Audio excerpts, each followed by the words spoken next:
All right, go ahead and have a seat, everybody.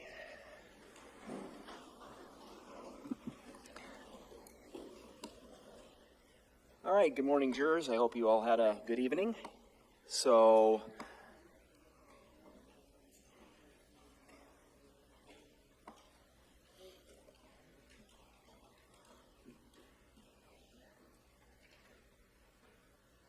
we're back on the record. We have our jurors, counsel, and parties present. And I think we're ready for the state to call another witness, so I'm not sure. Mr. Kodiaga? The state calls Andrew Gladfelter. All right.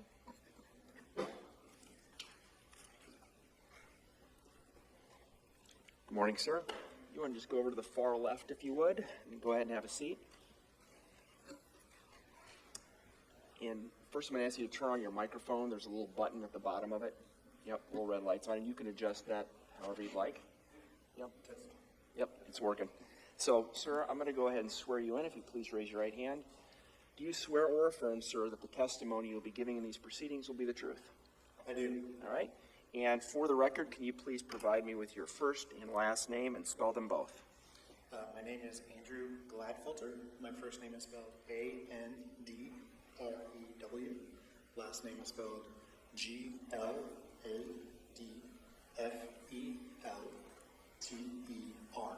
All right. Thank you, sir. Mr. Kodiaga? Thank you, Judge.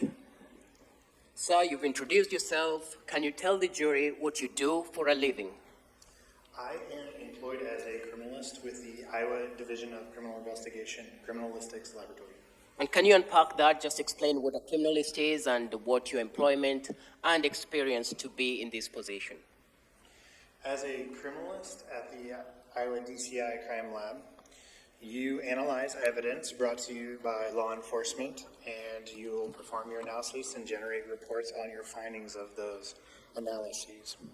As part of being a criminalist at the laboratory, you usually have a 4-year degree in a specific scientific field like chemistry, physics, and or biology. With that in mind, you have that 4-year degree and other training that might be acceptable for different positions within that laboratory. I'm currently employed within the firearm and tool mark examination section. And with that, I have a 4-year degree in chemistry and forensic science from Simpson College in Nichole, Iowa. How long have you been employed by the DCI Crime Lab? Just a little bit under 15 years. It'll be 15 years in September. Okay. And so during the course, you said you now work in the firearms department. Have you worked in different departments within the crime lab? Yes, I have. I first started out in the laboratory as an evidence technician. Prior to that, I was an intern in toxicology, but that wasn't a paid position. But I was in the evidence room as an evidence technician. From there, I became a criminalist in the drug section. And then after that, I was now in firearms and tool marks since October of 2022. As part of your job before, you talked about evidence technician. Does that involve also crime scene investigation? Yes, as part of being a criminalist at the laboratory, you can volunteer to be part of the crime scene response teams there. Can you tell the jury what that means? As part of being in the crime scene response team, you're allotted certain weeks in the year where you're on call 24 hours a day to respond to any investigations that are required with your expertise in crime scene investigation. The part of being in the crime scene teams is that you'll receive training on the documentation and preservation of evidence at scenes. And from there, as part of your normal duties, you'll have your expertise in the laboratory, but then you'll also be part of the crime scene team on a rotation. Does that involve forensic evidence collection?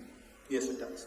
And part of that involves chain of custody, collecting the evidence, taking it back to the lab. Correct. Were you involved sometimes in June 18th of 2021 in the case that brings us to this court today? Yes, I was. What was the nature of your involvement? It was requested by the SAC at the time to respond to a death investigation there and to provide crime scene investigation. So basically what you've talked about was your involvement then documenting, collecting, and preserving the evidence for further testing and for further testimony as you are in court here today. Yes. So you've described how you became involved. Did you have a brief briefing of what you will be doing as you go there and what the nature of the case looked like? Yes, so on initial call out from the SAC, we were asked to head to the Taylor County Sheriff's Department for initial briefing on the details of the case.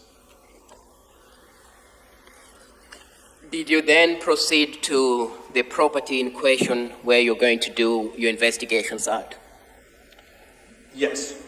What do you remember the address that you went to? The address we were told was 1846 or 1846 K Avenue, Traer, Iowa. Can you describe the property and your initial observations as you got to the property? The property itself consisted of a main residence with an attached garage, as well as various outbuildings there too. A garden shed near a garden. There was a play area for children.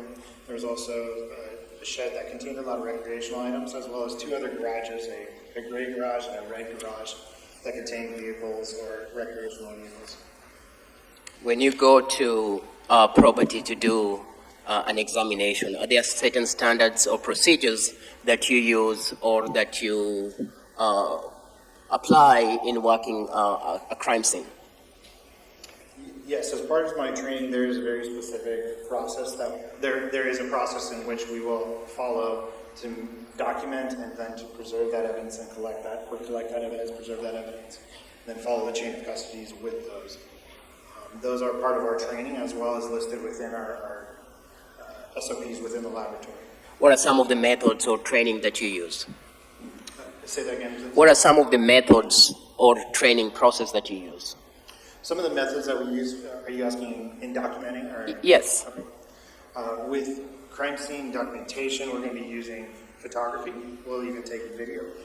We will also then even make sketches of those scenes as well. We also use a 3D measuring device called a FARO scanner, which will do a 3D virtual scan of that scene and also collect measurements of that scene that we can use later on. Did you employ some of those methods in this particular case? Yes, those methods that I mentioned were used in this case. Okay. Can you explain to the jury more briefly what a FARO is? FARO is just a metrology device or a measuring device that will bounce lasers around a room and measure the distances that those lasers have reflected off of surfaces. And with the technology and the software they'll have, they're able to calculate those distances, and then it provides a 3D virtual representation of that scene. You talked about taking pictures to document the scene. Did you do that in this particular case? Yes. And have you been able to review those pictures that you took before your testimony today? Yes, I did.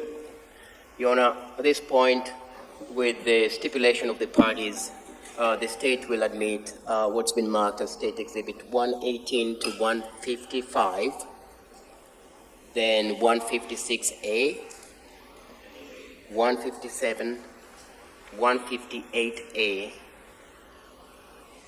159 through 167,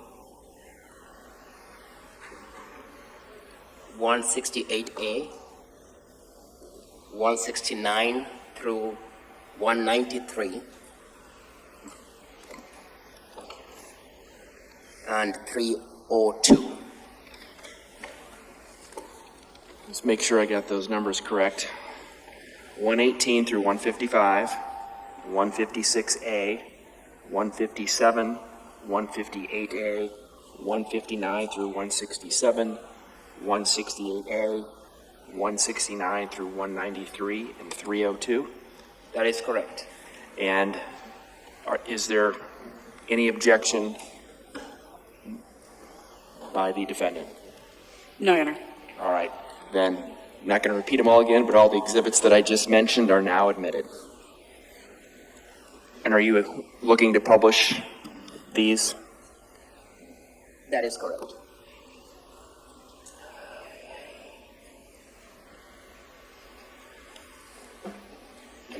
And may I approach to... You may, and you don't need to ask again with this witness.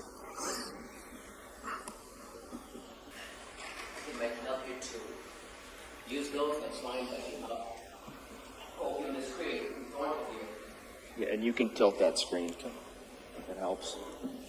You should be able to tilt that screen. So there you go.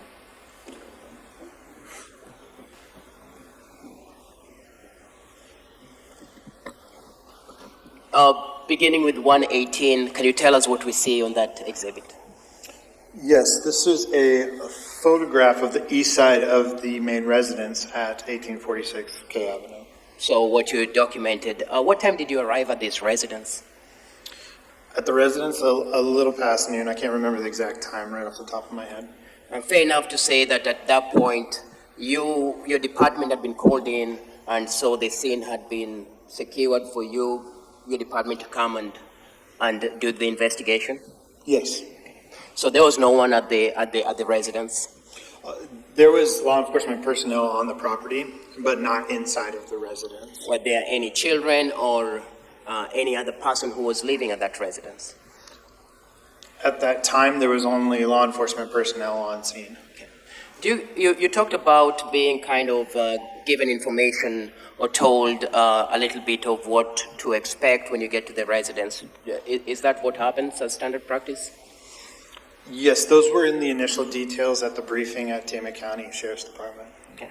Do you rely on what you're given 100%? No, not as a scientist, and when I'm given those details, I'm naturally want to be skeptical of them. I'm going to be walking into the scene as if none of those details really matter, but it does give us an idea of what could be seen as evidence at that scene.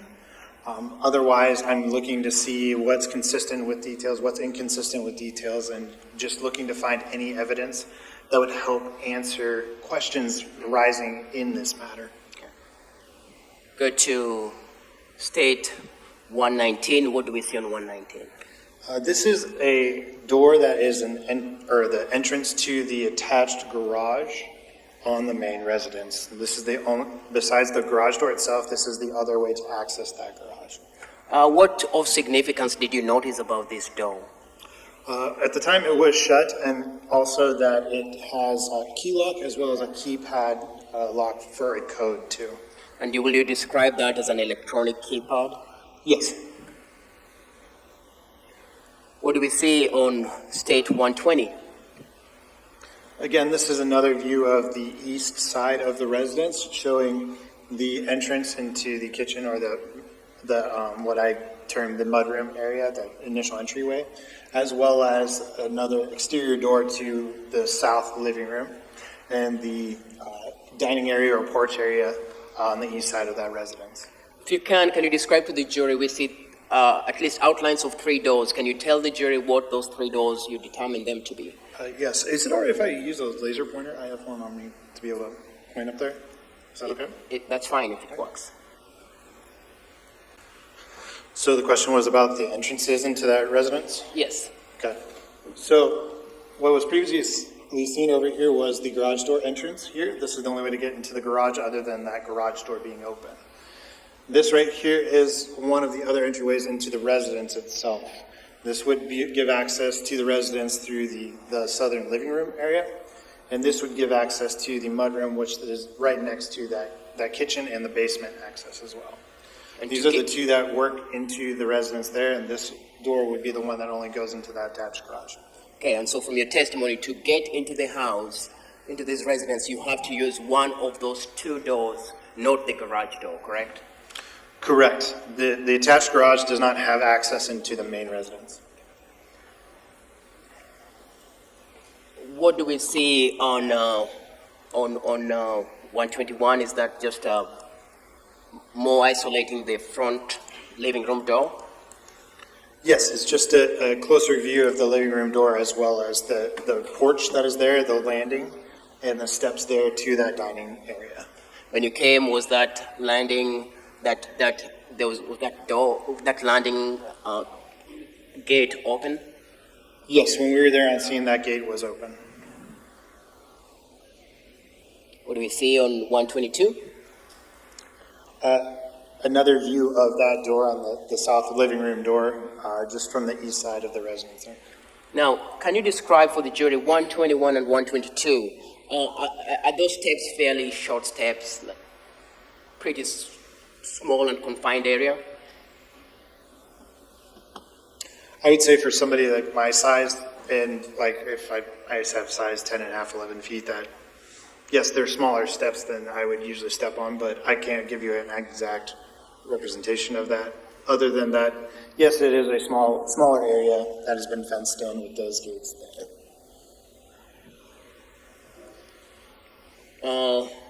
What do we see on this exhibit? This would be the entrance to the mudroom, which then gives access to the kitchen on the east side of the residence. What do we see on State Exhibit 124? That is the same entry with the door open that I just previously mentioned. Okay. So that's now with the door open. That is with the door open now. And when you came, was this door open or closed? When I was there processing the scene with my partner, that door was closed. What do you see in 125? That would be the latches on the door frame to that same previously mentioned door, the door that gives access to the mudroom and kitchen area. Why did you take this picture? At the time, when I'm processing a scene, I'm keeping in mind the details of the case, but I'm also being skeptical of those very details. I'm looking to see if this was a completely unknown subject that came to the residence, what would be the reasons why? And if they had to get access to this place, there would be possibly signs of forced entry is one of my thought processes when looking at this scene. This is just a photograph of the latches that I had observed, and there appeared to be no signs of forced entry or tool marks on them that would suggest somebody's trying to break into those doors. Just a close-up of that? Yes, just a close-up of the same latches. That's 126? Right. Yes, that'd be State's Exhibit 126. What does the jury see in Exhibit 127? That is a view of the kitchen from the southeast corner, just inside of that door that we just previously looked at. Anything moved in the kitchen that was alarming or interesting to you, or it seemed just a normal kitchen at a farmhouse? Yes, it appears to be just a normal kitchen with items from the family, food items, dishes, cookware, whatever is in a normal kitchen. There's some cash that I noticed that was left on the countertop here as well, and also a tablet on the kitchen table there that was left there. Those things have appeared to have just been there when I was at the scene, and nothing has. It's just a photograph of where they are as it is at this point. What do we see on 128? This would be a view from the, pardon me while I get my directions straight and just think through here, but the northwest corner of the kitchen, looking towards the south to the entrance to the central foyer or sewing room area as we called it. And by we, I mean my partner and I as we defined it at the time. So when you did this, you were with someone else? Yes. What was that person's name? It is evidence technician Melissa Ozimek. What do we see on State Exhibit 129? So that is a view of the central hall or the sewing room area that has access to the upstairs as well as to the bathroom and some other bedrooms. This is looking towards the south wall of that area. I'm going to show you what's been admitted already as 313. State Exhibit 313. This will be the floor plan of this building.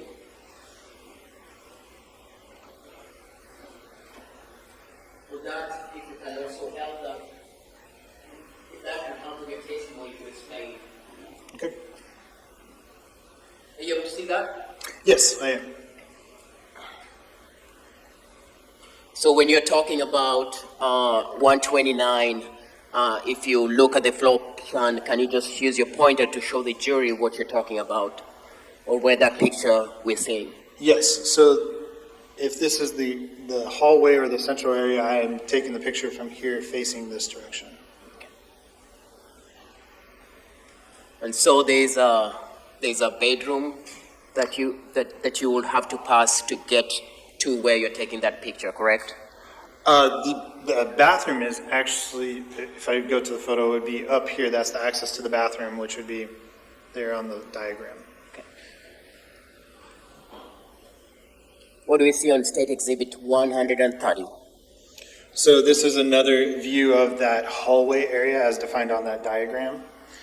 It's looking at the bathroom access, so if I'm pointing here, I would be photographing from this corner facing generally this direction, showing the bathroom entrance as well as the previous entrance that I took the photo at. Do we see some staircase going up? Yes. Okay. And fair enough to say the staircase leads to at least a bedroom upstairs. Yes, there are 2 bedrooms upstairs. What do we have on State Exhibit 131? Again, this is another view of that central hallway area, and it would be from approximately this area facing towards the access to these 2 bedrooms. Skip to 132. Is that just a picture of the stairway going up? Yes, that's just a picture looking up the stairway from that hallway area. What about 133? This is a photograph from just outside the entrance to the master bedroom, which would be bedroom 1 here. 134? 134 is just inside of that master bedroom, just inside the door, facing towards the west end of that and looking at the contents of that bed. What about State Exhibit 135? So that's another photograph inside of the master bedroom, and that is taken from the southeast corner of that bedroom, looking towards this area over here. Do you know what is on the bed? Yes, so there's a safe, an open safe on the bed, as well as some other electronic items. And when you talk of electronic items, you're talking about iPads or Kindles? Yes, tablets of some sort. Fair to say 136 is just another view from the bedroom with what you've testified to? Yes, and this has got another view of that safe in the corner, in the bottom right corner of that photo, as well as it's facing towards the south end of that master bedroom. What do we see on States 137? This is a photograph of the living room access to the south living room from essentially the master bedroom entrance right here. So to access this living room, you'll have to pass directly in front of the master bedroom. If you're coming from the kitchen and hallway area, yes, you would have to get access to the living room. You would pass the bedrooms and the bathrooms and the hallway area. What do we see on 138? This is just another view of the access to the living room, just facing towards the south, showing some of the furniture items at the west end of that living room.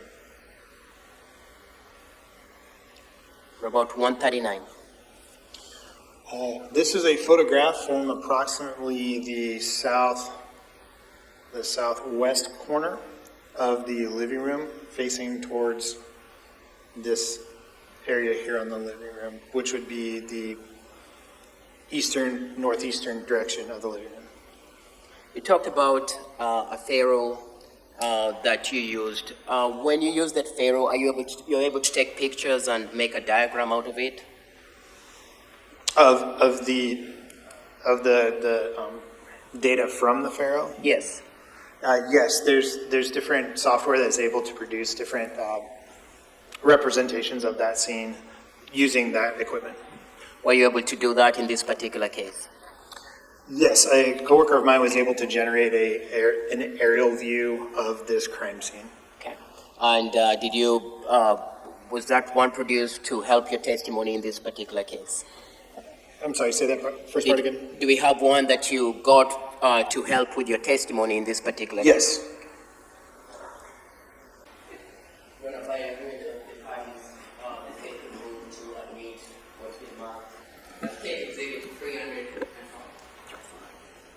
Any objection? No, Your Honor. All right. State's Exhibit 305 is admitted. You may. Mr. Gladfelter, I know it's a little dark in this courtroom. Are you able to see the FARO from where you are? Yes, I can.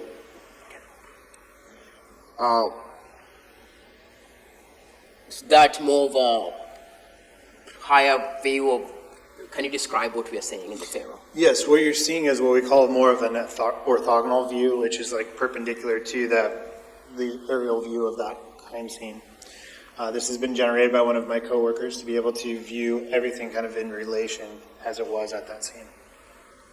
Now, when you got there, you find Brian Cooper on the floor. Yes, as seen on that diagram and as well as the photographs, that's the way he was found. Yeah. The way that we had viewed him at the time that we were there.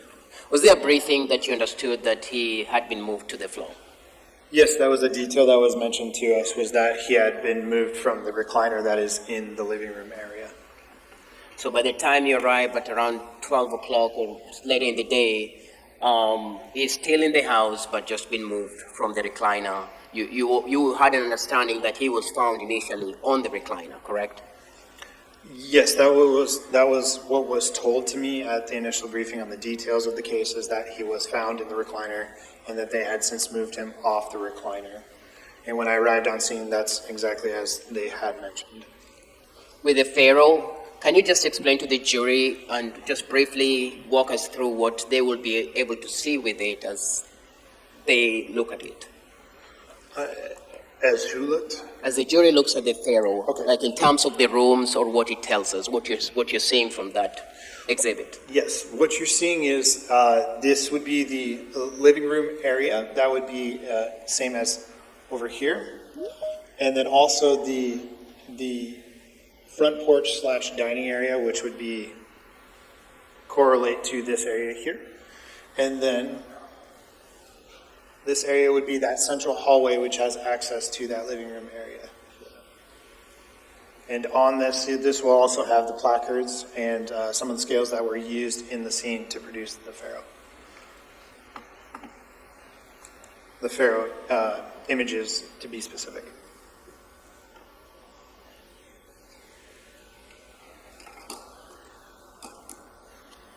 And Judge, if I may have the light a little bit on for... Turn up the light just a little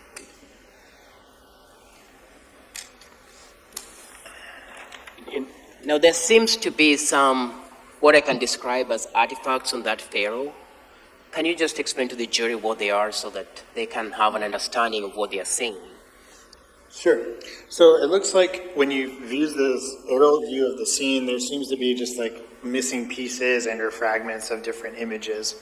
When you're using this 3D scanning software, you have a laser that's bouncing off of various surfaces that were within its view.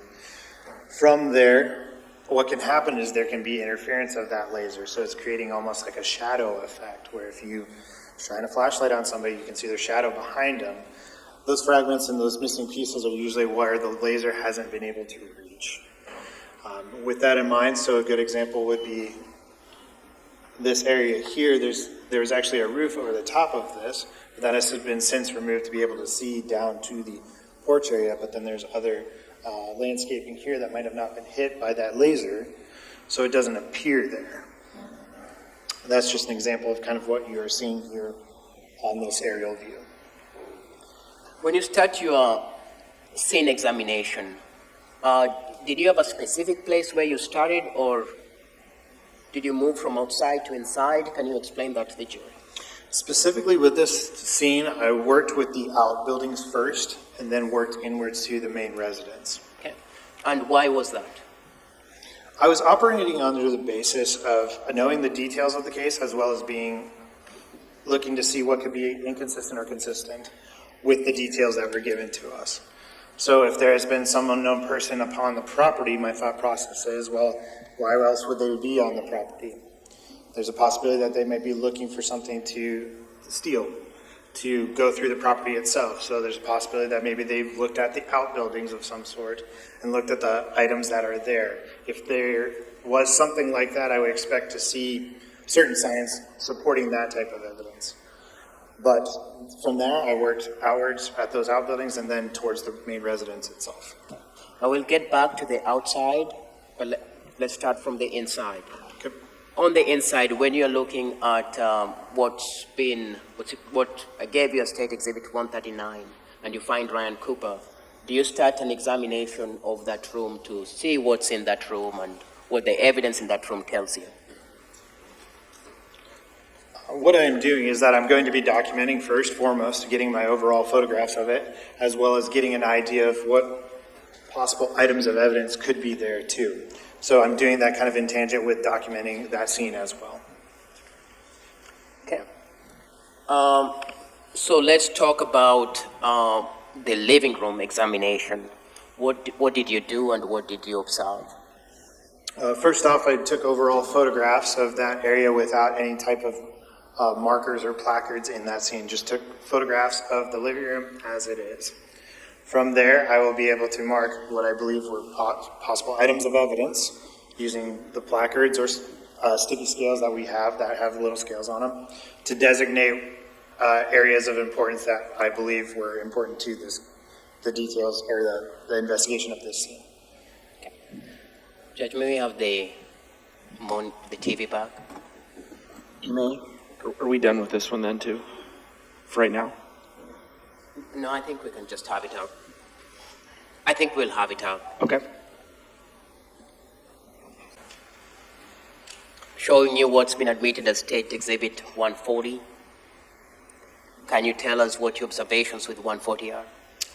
Say that last part again. Can you tell us what your observations with 140 are? Yes, so this is a photograph from the living room from the south side or the southeast corner of the living room, approximately in this area here. From there, it's just a photograph showing the end table as well as the recliner that is there. There's also a wallet and also a tablet that is on this end table here, as well as some medical equipment and tags used for the transport of the decedent here. So the medical equipment would have come after he was found in that position, correct? In the recliner position or the Yes, on the ground? in the recliner. Yes, so this was, for what we told in the details is that he had been moved from the recliner, that there had been services there to start dealing with the transport of his body. And so there are some items that they were going to use for that purpose. What do we see on 141? It is a photograph of the western side of that south living room from approximately that same position from the previous photo here, just looking at the TV as well as the furniture, and it has a little bit of the access into that main hallway there up on the right side of that photograph. Again, as you look at that, are you making observations of signs of struggle, of signs of a break-in, or anything to that extent? Yes, I'm overall taking photographs of that stuff, or of those items that you have listed, but I'm looking to also see, is the furniture in place? Has there been anything like that, like counsel has mentioned, where there could be signs of a struggle or anything where somebody's breaking in?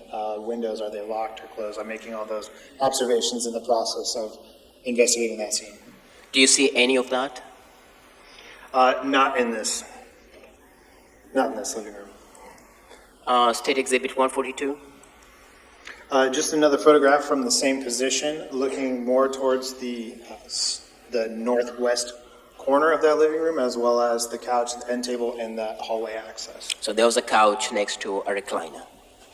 Say the couch again? The couch was next to a recliner. Yes, the couch was near to the recliner. Yes. On Exhibit 143, we start seeing what you call placards. These are placards marking the red stain at placard 2 there, as well as placard 3 marking some footprints in blood. But there's observations that you are able to make. Yes, I observed those on the initial photography of this area. These were placed after I had taken my overall photographs. Okay. And you determined those were of interest to you because they documented either what you will refer to as a footwear impression or bloodstains. I'm sorry, say that again. You determined that they were of interest to you. Why? It just showed that there had been somebody in the living room that had access to the decedent and the apparent blood that was found in that area, and had walked what appears to be towards that hallway access. What do we see on State Exhibit 144? This is just another photograph of the south living room from the southeast corner, looking at the recliner, the end table, as well as the decedent and some of the blood that was found near the recliner. What is of interest to you when you looked at that?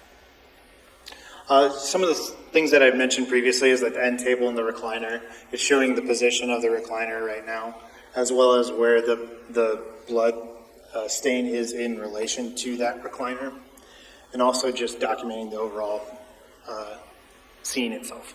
Were you able to document or observe any injuries on Ryan Cooper? Yes, there was 2 that I noted on the left side of his face. What do we see on 145?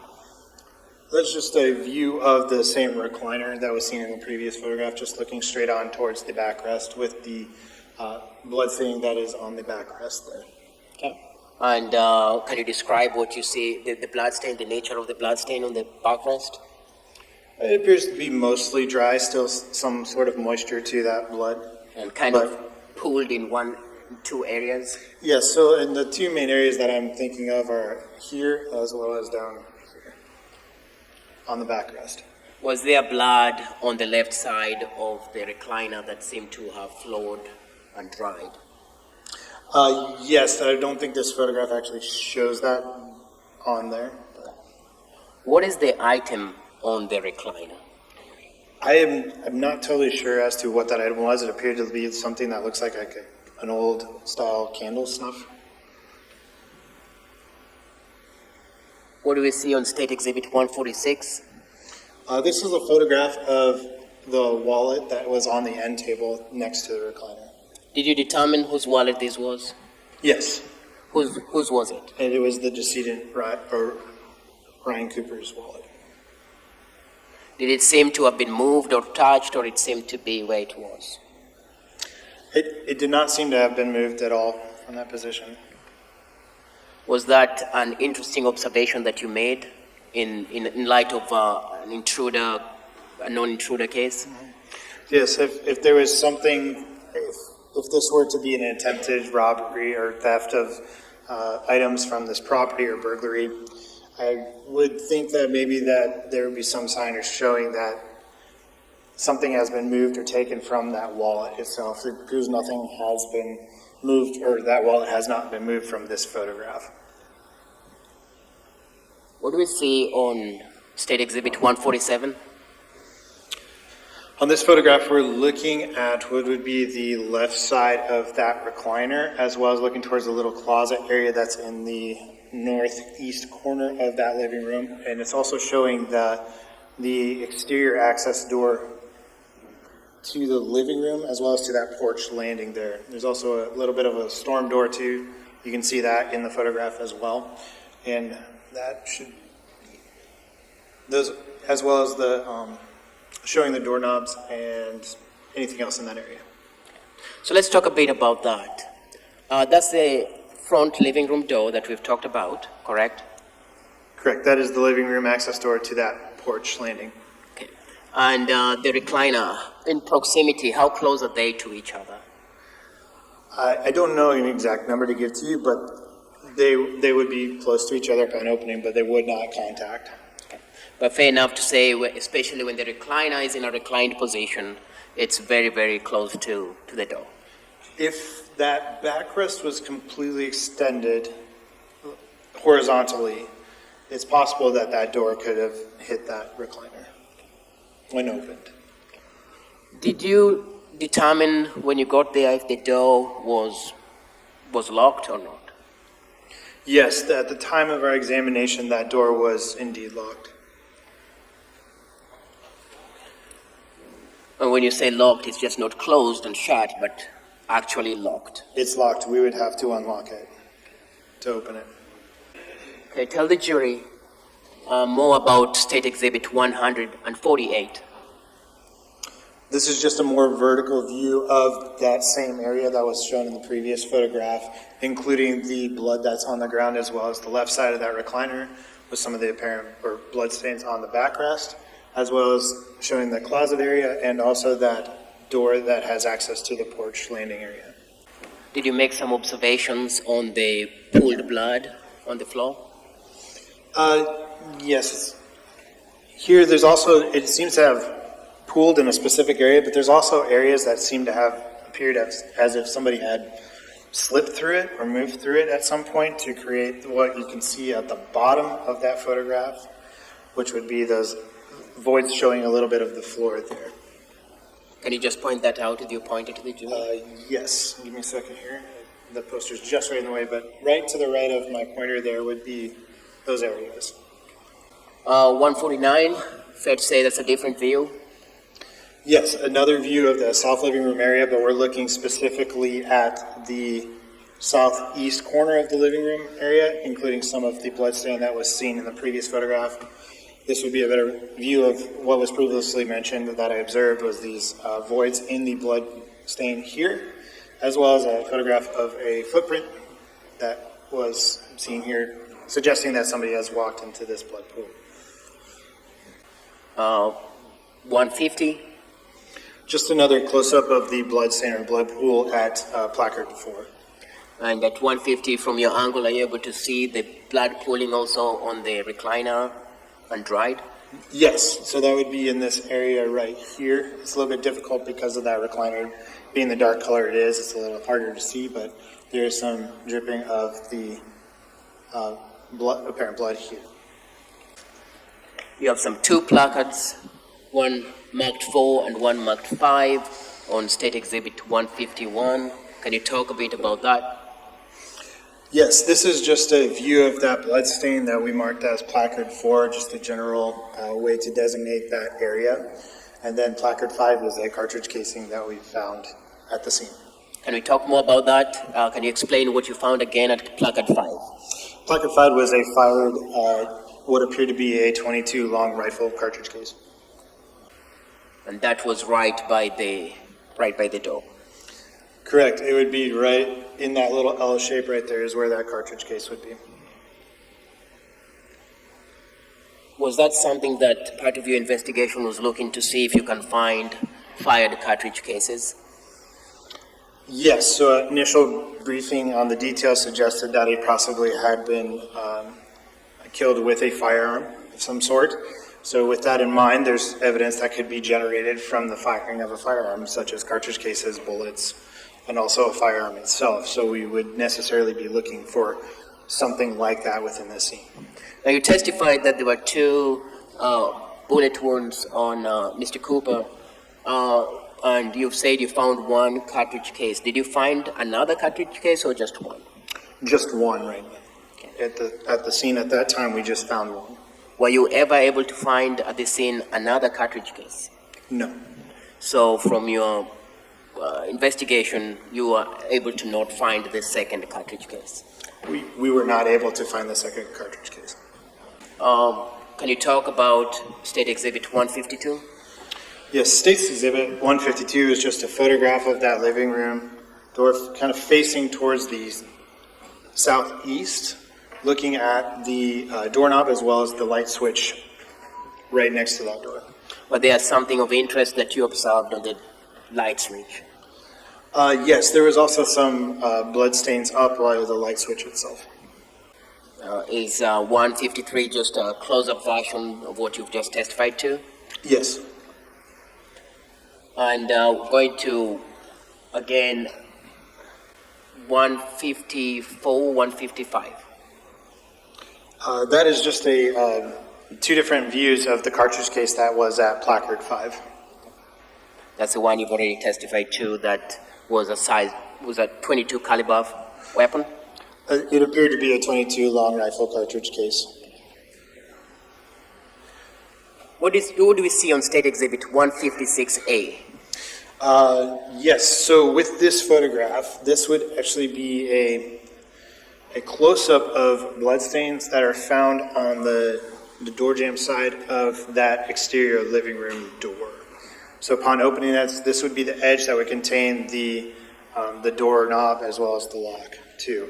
This is down towards the floor, the base of that door itself was found on this area.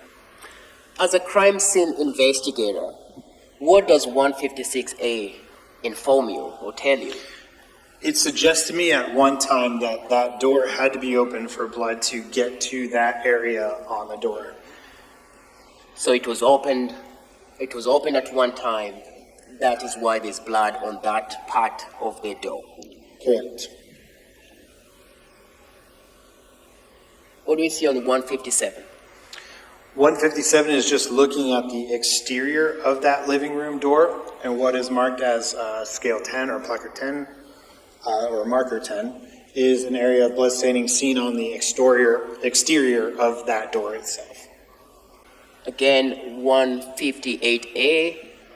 Can you tell the jury about that? Just another close-up view of that marker 10 with the blood staining on the exterior of that door. And exterior, you mean the side facing outside the house? Correct. And what does that tell you when you look at 158A? Looking at this photograph, it would suggest to me that that door was open far enough that there was blood transferred to that exterior surface of that door at some time. It would suggest that it had been open far enough. Can you tell us what we're seeing on 159? That is marked stains on the porch area as well as the steps down towards the dining area. So when you talk about marked stains, are you saying there's a stain, you determine there's a stain on number 6 and number 7 as well as number 8? Yes, so there would be a red stain near to those placards. The placards are just helping us to visualize where those stains are at. As far back as I am, I'm showing that where those stains are in relation to each other. But upon the placards themselves just give us perspective at where the approximate position at where they're at. What do we see on State Exhibit 160? This is a photograph of that living room access door from the outside, looking at the storm door itself and the piston that's at the base of it, as well as the bottom portion of the living room door. So you'd have to open the living room door, then also open the storm door to get out of this residence through this door. Yes, so if you had to exit from the living room, you would have to open that first door and then open that storm door as well. What do we see on State Exhibit 161? Just possible bloodstains found on the porch and landing area and the steps. And that's the front door area that you're talking about. Correct. What do we see on State Exhibit 162? This is a photograph just showing all the items of evidence in relation to each other that are marked at placards 9, 8, 7, and 6. So the bloodstains at placards 6, 7, and 8, as well as the footwear impression on the gate there, and also a Michael Kors clutch or wallet at where the placard 9 is positioned. Let's talk about that. So looking at placard 9, and if you can point that out for the jury. Yes, so placard 9 right here. What do you discover or find there? Just the contents of the wallet would be consistent with possibly the wife of the decedent, Karina Cooper. Okay. So there was a Michael Kors wallet with, when you looked inside, you found items that would be consistent with the defendant. Yes. And therefore, placard 9, as we see it, is that pretty much a close-up picture of what you've testified to? Yes, that is a close-up of that clutch or wallet. Did you find that to be strange where you found this placard or this wallet? It appeared to be at some point moved to the outside there. As a person who doesn't carry something like that, I would think that would be on somebody's person, but it appears to be outside of the residence in a place that would be easily accessed by anybody. What do we see on State Exhibit 164? What you're seeing is a photograph of the red stains or the possible blood that was seen outside on the porch landing area, as well as the open gate and the rail that has the footwear impression and blood on it. And I think we have a close-up of what you've talked as a footwear impression. Can you point that out to the jury on State Exhibit 165? Yes. The approximate area of that footwear impression stretches from about here to here on the rail. Are you the one who measured what that footwear impression in State Exhibit 166? Yes, in State's Exhibit 166, it's not necessarily a measurement. As part of processing a crime scene, depending upon the situation, we might have footwear impressions that are not easily removed from a scene. And so it would require us to take one-to-one photography of those footwear impressions for later analysis. So this photograph, if I'm correct, it might be that one of those photographs that was used to hopefully provide to a footwear impression analyst at the laboratory later on. So at your lab at DCI, you also have someone who does analysis of footwear impressions. Correct. And was this of significance to you as a crime scene investigator? Yes, it shows that somebody had stepped on there with some sort of footwear that had possible blood from that area on the exterior outside of that residence. So it seemed that someone had transferred the blood from inside the residence to outside here. That's what it suggested to me at the time. And we are outside. You took a picture of State Exhibit 167. Yes. Can you tell us much about 167? Yes. This is a photograph of a red Ford F-150 pickup truck that was in the driveway just east of the garage on the residence there. 168A is another view of that same picture you testified to. Yes, just looking from the driver's side at the same pickup truck. And I'll skip 169. What about 170? This is a white Chevy Silverado pickup that was also on the property at the time of our scene processing. So and this is what you're telling the jury, that you document everything you see at the scene, so sometimes it may have no much relevance to what you're talking about, correct? Yes, we're documenting everything on the scene with our overall photographs before we start doing any sort of marking of evidence or anything of that nature. And back to 169, again, that's the license plate to the red pickup truck that was on that property that you took, correct? Yes, this is the license plate and the number for the red Ford F-150 pickup truck in the driveway. I go past 171. Let's talk about 172. Yes, this photograph is just an overall of the door to what we defined as the cream-colored shed. And was it in this condition when you took this picture? Oh, yes. Yes. Was the door closed? It was all closed. There was a lock on the door? Yes. Do you remember if it was locked or just closed? I don't remember exactly if it was locked or unlocked, but it was closed at the time. 174? This would be a photograph of what appears to be a dog kennel on the back side of that cream color shed, which would be the western side of that shed. So indicated to you that there was a dog in this property? Yes, at some time they would suggest that they owned a dog to me. What do we find on 175? This is one of the outbuildings we defined as the red garage, which was on the, which would be northeast of the main residence. This is just looking at the south side of that red garage, looking at the entrances into it. So it's been admitted into evidence, State Exhibit 3, 310, 311, and 312. You're looking at 311 in the middle. Is that pretty much, based on your testimony, can you just point that out, the red shade that you're talking about? Yes, so you're speaking specifically on this view? Yeah. Okay.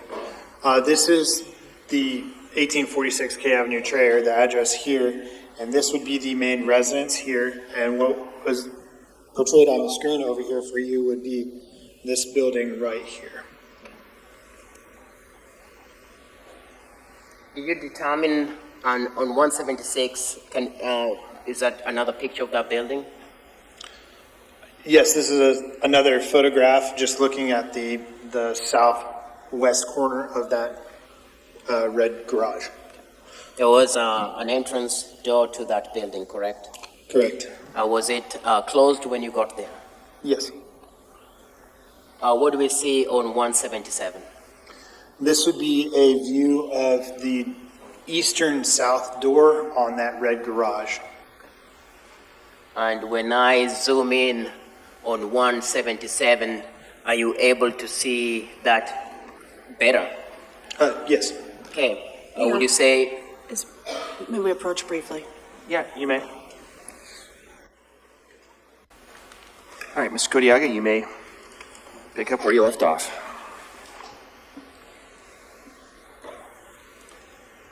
Zoomed in on 177, do you see again a door lock or an electronic keypad to lock the door? Yes, I do. Would you say that this family appeared to be a safety conscious family? Objection, speculation. Sustained. What did you make with the observations of the key locks on the doors? That anytime there was a door that had a keypad lock, it required a code and or a key. I don't know exactly the full method of unlocking those, but it's very clear that there was multiple means by which of securing the things that are inside those buildings. You've investigated various crime scenes in your career. In rural Iowa, Trail, do you see a lot of that kind of electronic keypads on farmhouses and farm doors? It's really on a case-by-case basis. I can't say that that's a general pattern that is observed within the demographics of most of Iowa, but I would generally believe that most Iowans would like to secure their outbuildings in some way, whether it be deadbolt locks or multiple locks. However, I've seen various means of doing that. 178, again, just another documentation of the electronic key lock on the door. Yes, just another photograph of that same door that was shown in the previous photograph, just a little bit closer to that block. What do we see on 179, State Exhibit? This is a photograph looking in through the open western south door of the red garage, looking into where there was a salon. Were you able to go inside what you described as the salon? Yes, we were able to go in and search. Did you observe if anything had been disturbed inside this salon, anything had been taken, or did things seem to be intact? It appeared that there hadn't been really anything that had occurred within that salon area that would suggest that something had happened there. And when you looked at all these doors that you've testified to so far, did they appear to be an intruder or a non-intruder trying to break into any of these doors? No, these doors that I looked at, there didn't appear to be any signs of forced entry or an attempt to break through those barriers. Again, 181 will just be more pictures of inside the salon. Yes, just another photograph of inside the salon looking towards the northeast corner where there's another access to another area for the salon. And that will be consistent also with 182. Yeah, this is just another view of that salon area, just looking at the south wall near that door. Again, nothing appeared to have been disturbed or taken. Nothing did appear to be disturbed or taken. What do we see on State Exhibit 183? This is a photograph from inside of the garage area from the north wall facing towards the south. What you can see up on screen is a Shields Outfitter gun safe, and then also the door to the bathroom within that red garage. So there is a gun safe inside there. Yeah, yes, there is a safe here. I would call it a gun safe. That's what it looks like to me, being a firearms person. 184, is that a just close-up of what you've testified to? Yes. And to get into this gun safe, you had to have some codes to access it, correct? That is correct. Were you able to open the gun safe, and is that what we see in Exhibit 185? Yes, the code was obtained and they were able to open that safe. Were you able to find firearms in State Exhibit 185? Yes. So did that tell you that people who lived here probably used firearms or were exposed to firearms? Yes. What do we see on 186? This is a photograph of what we defined as the gray garage, looking towards the northeast corner of that gray garage. Were you able to find, back to the firearms that you obtained from this gun safe, were you able to determine what kind of firearms they were and document them? There was a couple firearms, but the one that I'm specifically remembering right now is the Savage Arms Rascal that is chambered for a 22 short, long, and long rifle. It was a bolt action rifle. So there was a Savage 22 bolt action rifle inside this. Yes, Savage Rascal, or Savage Arms Rascal, bolt action rifle. Were there ammunitions also found around these firearms? Yes.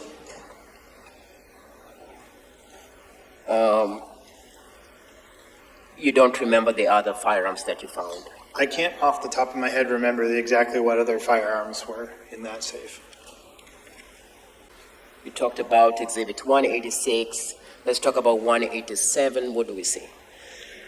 187 is just another view of that gray garage, and it's looking at the southeast corner of that gray garage, showing the door that is the south door access into that garage. And there you can also see a little bit of the garage door itself on the right side of that photograph. There's also a window on just the further west of that south door. Everything appeared closed or locked. Yes. What do you see on 188?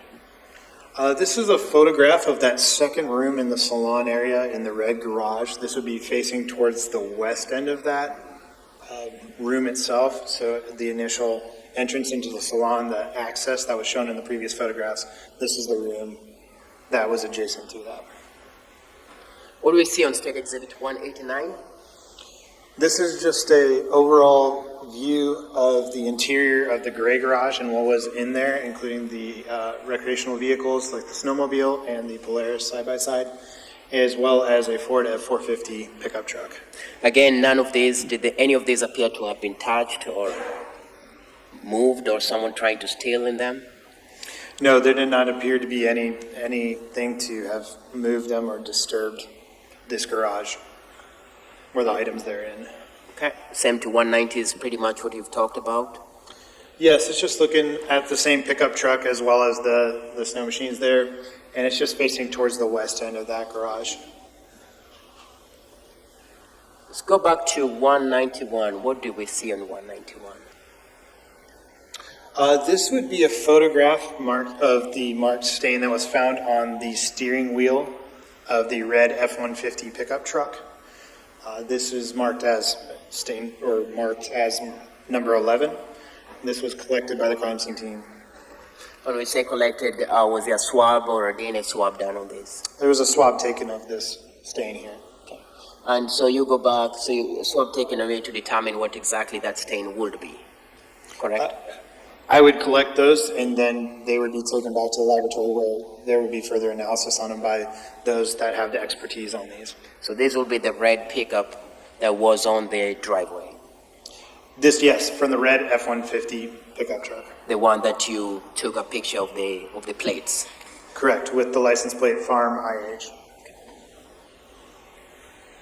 And we are back to the residence. Can you tell us what we are seeing on 192? Yes, this is just a photograph of the Michael Kors wallet or clutch, and also the wallet from the end table in the living room. This is actually inside of the kitchen on their dining room table where we have placed those to be photographed. Okay, so you've moved them from where they were originally found, and now you've put them inside the kitchen to photograph them and to look into the contents inside them. After I have taken overall photographs and have taken my FARO scans of the scene After that has all been done and documented as in the place that they were at, we are then able to move those and look at them, and that's what we did in this case. This would be after all that initial documentation of where those items would be in this scene. Again, 193, just it's a picture of Mr. Cooper, Rand Cooper, just showing that that billfold belongs to him. Yes, that's just a photograph of his driver's license from that wallet. There were cards in that wallet, there were credit cards and other documentation that appeared to be intact. Yes, everything seemed to be intact with that wallet. Again, what do we see on State Exhibit 302? This is just a photograph of the same wallet that was found from the end table, as well as the wallet or clutch from placard 9 that was found outside of the residence. And there on the table are the contents of the Michael Kors wallet on the table itself.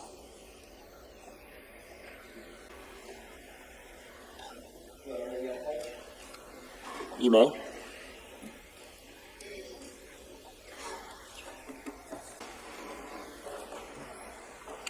So you talked about the firearms you found and ammunition that you found. As part of your documentation and preparation for testimony, do you also write a report for the lab and for future uses, like for courtroom today? Yes. And will that report have a clear narrative of the type of firearms that you found and the ammunition that you found? Yes, the items that we did collect from that scene. If I was to give you a copy of your report to look at, would it refresh your memory so that it can help the jury understand your testimony on the firearms and the ammunition that you found? Yes. So were you able to look at your report? Yes. Was it able to refresh your recollection on the nature of the other firearms and the ammunition that you found? Yes. Can you tell the jury what those were? Yes, it was a Savage Arms Rascal, chambered for 22 short, long, or long rifle. It was a bolt action rifle.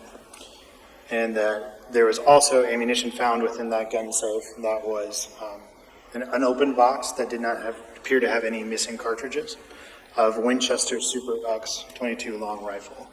Okay. So Winchester Super X, size 22. Yes, the brands would be Winchester Super X cartridges, Yeah. chambered for, or manufactured for 22 long rifle. I have no further questions for this witness at this time. Thank you. Ms. Watt, cross-examination? Thank you. I guess, is there some suggestion that the bullets that killed Ryan Cooper came from that gun safe? At the time of the details of the case and seeing what I had observed at the scene, I would be looking for some sort of firearm. And based upon the cartridge case, would suggest to me that it'd be something kind of like a 22 long rifle. So at this point in time, it directed my search to be looking for firearms specifically chambered for that type of cartridge, as well as based upon the size of the wounds that I had seen, and also a firearm that would be able to fire those types of cartridges. Okay, so you're just looking for a gun that is consistent with that shell casing that you found? Yes, on scene that would be consistent with having fired that type or that size cartridge. Okay.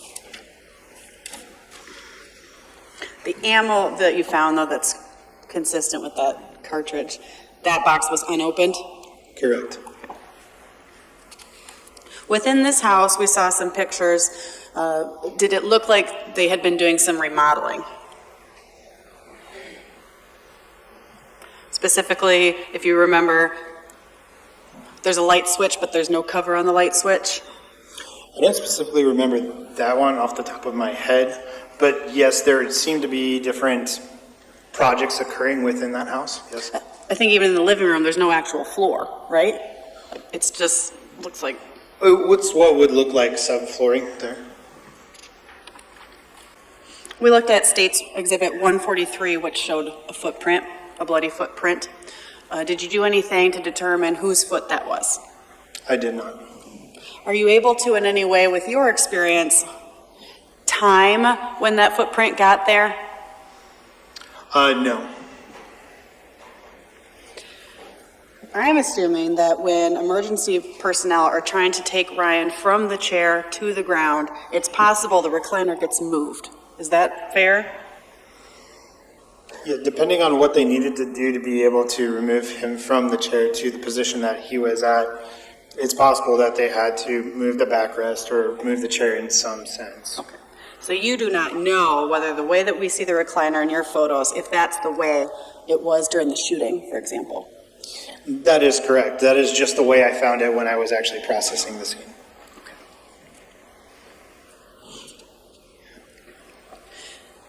This front door that leads to the living room, you testified that it was locked. Is it just the doorknob lock? Yes, it's only that, the lock is only on that doorknob. There was no deadbolt to that door. So there's no deadbolt, there's no keypad on that door? On that door. So the way these doorknob locks work, doesn't that mean you can exit from the inside to the outside without having to unlock it then? I don't know for sure how the mechanism worked on that one particularly, but I don't know if it needed to be manually turned or you could just turn the doorknob. But I do know from the outside you would need a key, and then you'd also have to have access some way in that way. Okay. Well, commonly, if you've held these types of doorknobs, are you able to leave without unlocking it from the inside? You would have to unlock it no matter what, whether it's the automatic doorknob turn or the turning of that latch itself. Okay, so but you would be able to, I don't know if we're saying the same thing two different ways. You would be able to just turn the handle and leave without, without like. But that's what, yes, so what I'm saying is that could be other ways of unlocking that. Okay. Some doorknobs are constructed that if you were to turn that knob, it might automatically unlock from the inside. Okay. Or you actually have to put your fingers on the latch itself and turn it. I understand. I don't know, I can't remember exactly on that doorknob which it was. Okay, I understand. And didn't you also seize that doorknob? At the time of our scene collection, we did not seize that doorknob. Okay. Do you know if anybody seized the doorknob associated with law enforcement? I think after the scene had been processed and after we had collected our evidence at a further date that their doorknob might have been submitted to laboratory. I can't recall exactly when, but I believe that it might have been taken by law enforcement, but I can't say for certain without looking back at records. Okay. Do you have anything to do with what gets submitted for DNA testing? In general, as we've collected items of evidence, we will discuss with the case agents sometimes what analysis they would request of certain items of evidence. So do you know what items were DNA tested in this case then? I don't know exactly which ones. That would all depend upon the DNA section choosing themselves. Mm-hmm. What we collected is what we felt was important to that scene. Then it's on the DNA section of the criminalist assigned to further work with the agents in discussing what items really truly need analyzed or not. Okay. And then who on scene is responsible for collecting fingerprints? That would be part of the crime scene team's responsibility. So you? Yes. All right. And did anybody then dust this doorknob or attempt to dust this door or the storm door for fingerprints? We did not. Okay. I mean, because presumably, of course, Karina Cooper, we're going to expect to see her DNA or fingerprints at this place, right? She lives there? Yes. So as part of that, there are people that live in the residence that we would expect to have DNA or left friction ridge details like that upon the premises. Okay. But we would not necessarily expect somebody's DNA or fingerprints to be on it if they didn't live there. Again, it depends. Like if another person, an unknown person, has been there, they could have left something like that. Okay. And in this case, to be clear, then we do not have any, at least as far as you're aware, we don't have any DNA testing of that doorknob, the door, the storm door handle. No fingerprints of the doorknob, the door, the storm door handle. As far as what pertains to the scene, we did not do any dusting for friction ridge details. Okay. As to whether or not later on down the road, somebody else in the laboratory that I work at analyzed those items of evidence for those things, I do not recall. I can't say that they haven't been analyzed. Okay. I'm wondering also about the footwear impression that's on, I don't know what it is, a baby gate or something that's on the stairs outside? Yes. Okay. Didn't you, as part of your investigation, collect a bunch of shoes from the residence as well to try to compare?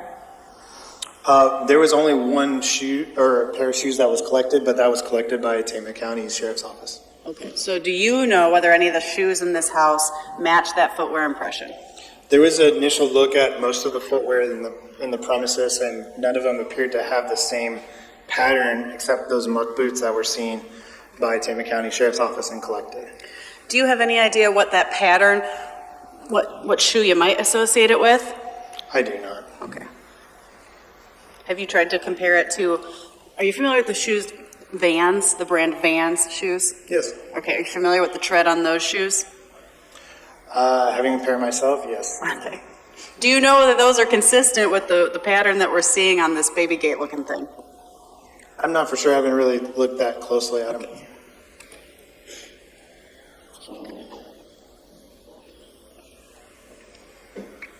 Do you have any answer or expertise as to how that's the only part of a footprint that we see is what's on that bit of baby gate?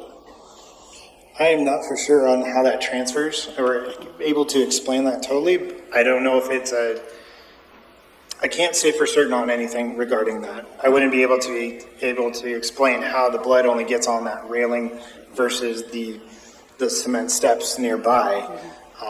I just noticed and observed that that was what was on the railing at the time and made sure to document and preserve that evidence as best I can.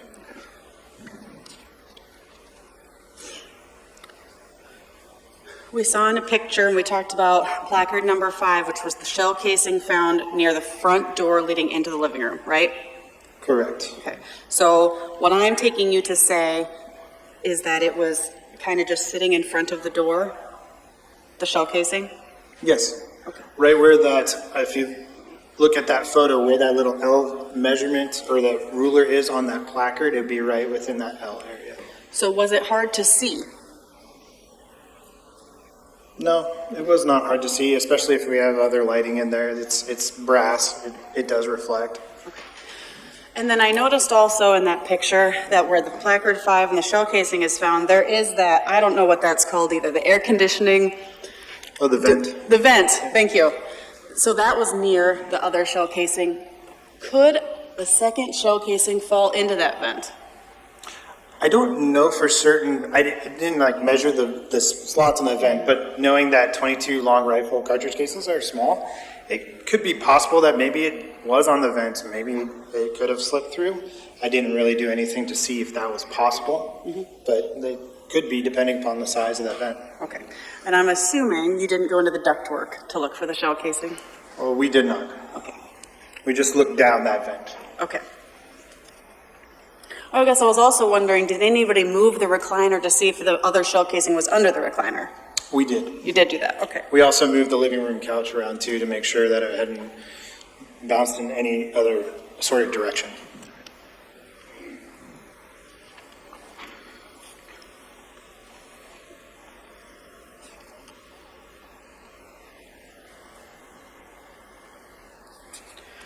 Did you note whether or not the storm door had a lock, like leading into the living room? I do not remember Okay. seeing that.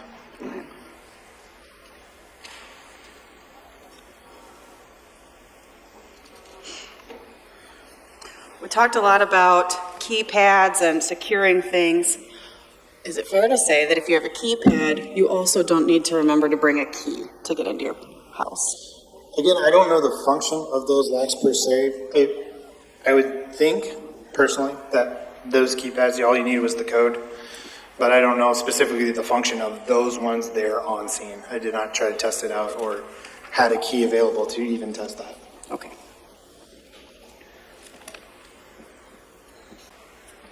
I don't have any other questions. Thank you, sir. Any redirect, Mr. Kodiaga? Yes, you talked about some shoes being picked by the Tama County Sheriff's Office for further comparison, correct? Those were just collected by them. I don't know if they were submitted later or not. Okay. And when they ask you about whether it was visible to see this size 22 cartridge, When you are doing this examination, it's in the middle of the day, correct? Yes, it would be starting in the afternoon, correct, from noon on till late at night, around a little past 10 o'clock. But from what the jury sees from your pictures, the sun was out, it was bright outside, correct? Correct, and most of them, yes. And some of those were later on when it was actually, the sun was setting too. But as by the time you take this in the house, you're working slowly, methodically. It's different from a situation where maybe the room is darker and the source of light is not as good as at the time that you are operating, correct? Correct, so the time that that was observed, I would say, was not when the sun was setting. It was during the initial overall photography, which would have been in the afternoon, sometime past noon. So with different conditions, it can be different. It can be easy to miss that cartridge. Depending on the situation, yes. I have no further questions. Thank you. Any recross? No, thank you. All right, thank you, sir. You may step down.